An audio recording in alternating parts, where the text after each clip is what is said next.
Ever wondered about dengue fever, what it is, how it affects us, and why we should be aware of it? Welcome to a journey of understanding dengue fever, a viral disease wreaking havoc globally. Spread by the bite of an Aedes mosquito, dengue fever is not just another illness. It's a global health concern that's been on the rise in recent years. This disease, caused by the dengue virus, comes in 4 distinct subtypes. An interesting fact is that being infected by one subtype does not grant immunity against the others. With symptoms ranging from fever, headache, joint and muscle pain, to a distinctive rash, dengue fever is more than meets the eye. The importance of understanding this disease is paramount in our fight against it. It's not just about knowing what dengue fever is, but also about how it impacts our health, our communities, and our world. So buckle up and prepare to dive deep into the world of dengue fever. Stay tuned as we unravel the mystery of dengue fever. Like any disease, dengue fever has its telltale signs. Recognizing these symptoms could be the key to early detection and treatment. So, what are these symptoms? Let's delve into them. First and foremost, the most common symptom of dengue fever is, unsurprisingly, a high fever.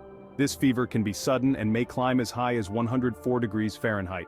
It's often accompanied by a severe headache, which can be debilitating and make daily tasks a struggle. But the symptoms of dengue fever don't stop there. Many people also experience joint and muscle pain. This pain can be quite severe, often described as being similar to the feeling of your bones breaking. Hence, dengue fever is sometimes referred to as breakbone fever. In addition to these symptoms, some individuals may develop a rash. This rash typically appears 2 to 5 days after the onset of the fever and can spread across the body. It's usually characterized by small red spots that may merge into larger patches. But here's something crucial to remember. Severe dengue can occur after the fever subsides. This is a dangerous complication of dengue fever known as dengue hemorrhagic fever. It's characterized by bleeding, blood plasma leakage, and low platelet count. This severe form of dengue can be life-threatening and requires immediate medical attention. So, to recap, high fever, severe headache, joint and muscle pain, rash, and the possibility of severe dengue after the fever subsides are the key symptoms of dengue fever. Each of these symptoms can be a warning sign that you or someone you know may be dealing with this disease. Knowing these symptoms is the first step to understanding dengue fever, but where does it come from? Let's find out. Dengue fever isn't a disease you catch from another person. It's a bit more complicated than that. You see, dengue fever is actually caused by a virus known as the dengue virus, or DenV for short. This virus doesn't get around by hopping from one person to another. Instead, it relies on a very specific type of mosquito, the Aedes mosquito, to spread. Now, these mosquitoes are more than just flying syringes. They're actually essential to the life cycle of the dengue virus. When an Aedes mosquito bites a person infected with dengue, it picks up the virus. The virus then matures within the mosquito. When that mosquito bites another person, it transmits the virus, and the cycle continues. What makes this even more complex is that there are 4 subtypes of the dengue virus. Each one is slightly different from the others, and here's the kicker. Having been infected with one subtype doesn't provide immunity against the other 3. That's right, you could potentially get dengue fever 4 times in your life, each time from a different subtype of the virus. This is one of the reasons why dengue poses such a significant global health challenge. Because of this complexity, there's no easy answer to fighting the disease. It's not as simple as developing immunity from a single infection, or even from a vaccine. Each subtype of the virus requires a different approach.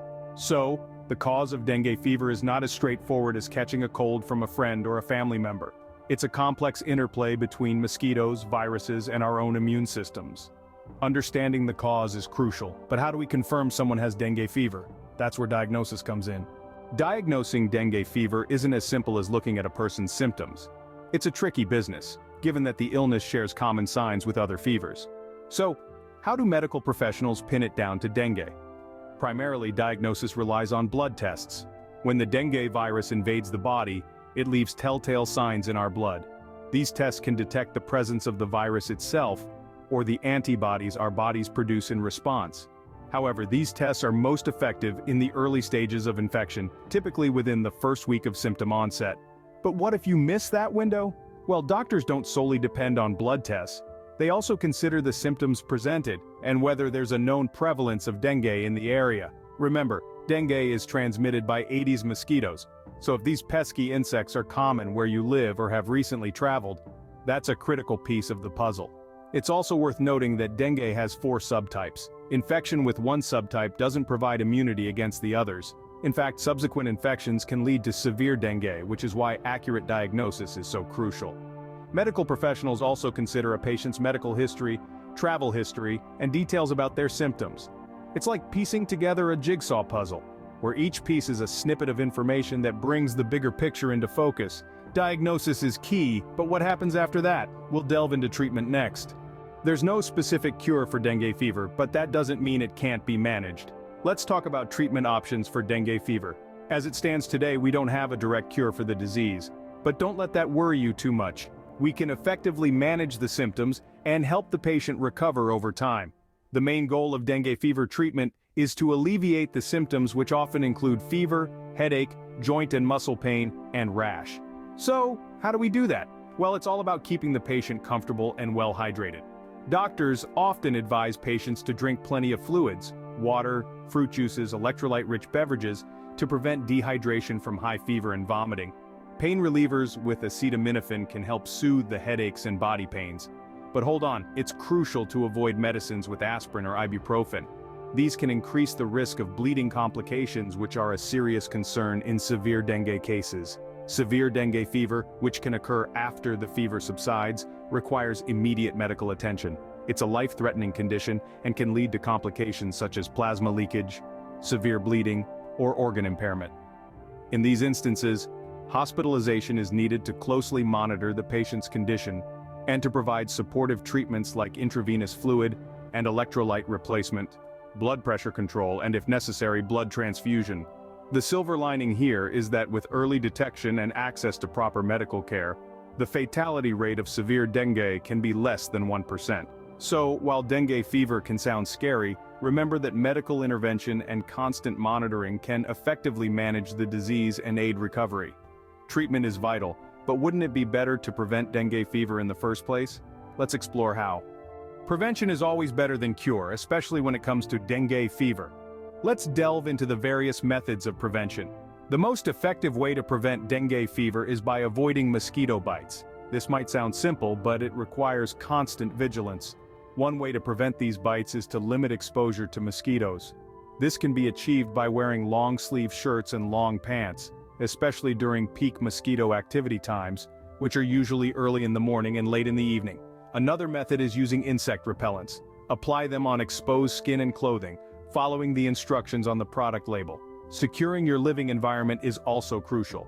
Mosquitoes breed in stagnant water, so regularly check and clear areas where water may collect, such as flower pots, tires, and buckets. Mosquito nets and screens on windows and doors can provide an additional layer of protection, especially in areas where the presence of Aedes mosquitoes is prevalent. Vaccination is another line of defense. However, it is important to note that the dengue vaccine is not a standalone prevention measure and should be used in conjunction with the other methods mentioned. Organizations like the World Health Organization, the Centers for Disease Control and Prevention, and the World Mosquito Program provide invaluable information and resources for dengue prevention. They play a crucial role in raising awareness, conducting research, and implementing strategies to combat this disease globally. Dengue fever is a serious disease, but with knowledge and awareness, we can fight it together.